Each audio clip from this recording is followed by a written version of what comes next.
ನಮಸ್ಕಾರ ಸ್ನೇಹಿತರೆ, ದಿಶಿರಾ ಕಿಚನ್ಗೆ ನಿಮ್ಗೆಲ್ರಿಗೂ ಸ್ವಾಗತ.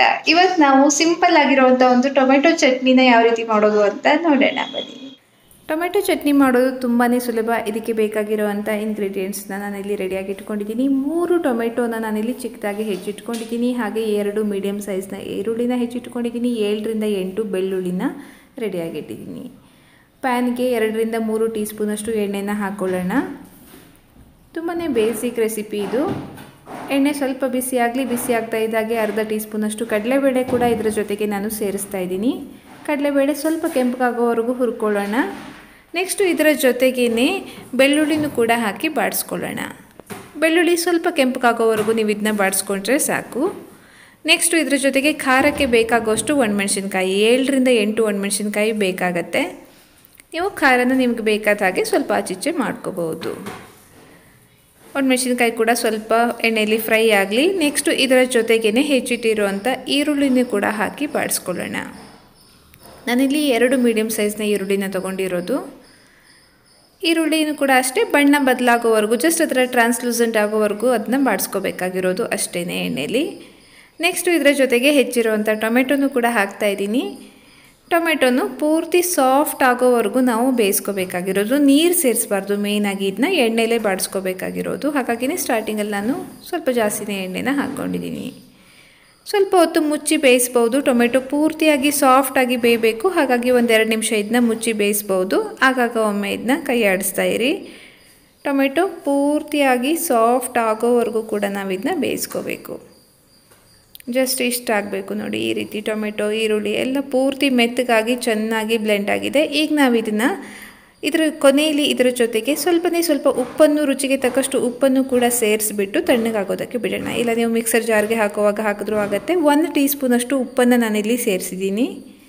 ಈಗ ಸ್ಟವ್ ಆಫ್ ಮಾಡಿ ಇದನ್ನ ತಣ್ಣಗಾಗೋದಕ್ಕೆ ಬಿಡೋಣ. ಹುಣಸೆ ಹಣ್ಣು ಬೇಡ, ಟೊಮೆಟೊ ಹಾಕಿರೋದ್ರಿಂದ ಬರೀ ಉಪ್ಪು, ಖಾರ ಮೆಣಸಿನ್ಕಾಯಿನೇ ಹಾಕಿರೋದು ನಾವು. ತಣ್ಣಗಾಗಲಿ ಇದು. ಒಂದು 15 ನಿಮಿಷ ಪೂರ್ತಿ ತಣ್ಣಗಾಗೋದಕ್ಕೆ ಬಿಡಿ. ಯಾಕೆಂದರೆ ಮಿಕ್ಸರ್ ಜಾರ್ಗೆ ಹಾಕಿದಾಗ ಇಲ್ಲಾಂದರೆ ಸಿಡಿಯುತ್ತೆ. ಹಾಗಾಗಿ ಈಗ ಇದು ಪೂರ್ತಿಯಾಗಿ ತಣ್ಣಗಾಗಿದೆ. ಒಂದು ಚಿಕ್ಕ ಜಾರ್ಗೆ ನಾವು ಇದನ್ನ ಹಾಕ್ಕೊಳ್ಳೋಣ. ನೀರು ಸೇರಿಸಬಾರ್ದು. ಹಾಗೆಯೇ ಇದನ್ನ ನಾವು ರುಬ್ಕೋಬೇಕಾಗಿರೋದು. ಈ ರೆಸಿಪಿಗೆ ನೀವು ಎಲ್ಲೂ ಕೂಡ ನೀರನ್ನು ಆ್ಯಡ್ ಮಾಡೋದಕ್ಕೆ ಹೋಗಬೇಡಿ. ಜಸ್ಟ್ ಗ್ರೈಂಡ್ ಮಾಡಿದ್ದೀನಿ, ನೋಡ್ಬೋದು. ಇಷ್ಟ ಆದರೆ ಸಾಕು. ಈಗ ಕೊನೆಯದಾಗಿ ಇನ್ನೊಮ್ಮೆ ಎಣ್ಣೆಯಲ್ಲಿ ಒಗ್ಗರಣೆ ಹಾಕ್ಕೊಂಡಿದ್ದನ್ನ ಬಾಡಿಸ್ಕೋಬೇಕಾಗಿರೋದು ಅಷ್ಟೇ. 2 ಟೀ ಸ್ಪೂನಷ್ಟು ಎಣ್ಣೆನ ಹಾಕ್ಕೊಂಡಿದ್ದೀನಿ. ಮತ್ತು ಅದೇ ಪ್ಯಾನ್ಗೆ, ಫ್ರೈ ಮಾಡಿರೋ ಪ್ಯಾನ್ಗೆ ಹಾಕ್ಬೋದು. ಇಲ್ಲ ಬೇರೆ ಪಾತ್ರೆ ಬೇಕಿದ್ರೂ ಕೂಡ ಉಪಯೋಗಿಸ್ಕೋಬೋದು. ಅರ್ಧ ಟೀ ಸ್ಪೂನಷ್ಟು ಸಾಸಿವೆ, ಕರಿಬೇವು ಕೂಡ ತುಂಬ ಒಳ್ಳೆ ಫ್ಲೇವರನ್ನು ಕೊಡುತ್ತೆ. ಹಾಗಾಗಿ ಕರಿಬೇವನ್ನು ಕೂಡ ಮಿಸ್ ಮಾಡಬೇಡಿ. ಒಣಮೆಣಸಿನ್ಕಾಯಿ ಜಸ್ಟ್ ಒಗ್ಗರಣೆಗಷ್ಟೇ. ಒಗ್ಗರಣೆ ಸ್ವಲ್ಪ ಫ್ರೈ ಆಗಲಿ. ನೆಕ್ಸ್ಟು ಇದರ ಜೊತೆಗೇ ನಾವು ಮಿಕ್ಸಿ ಮಾಡಿಟ್ಟಿರೋವಂಥ ಮಿಶ್ರಣವನ್ನು ಕೂಡ ಸೇರಿಸ್ಕೊಳ್ಳೋಣ.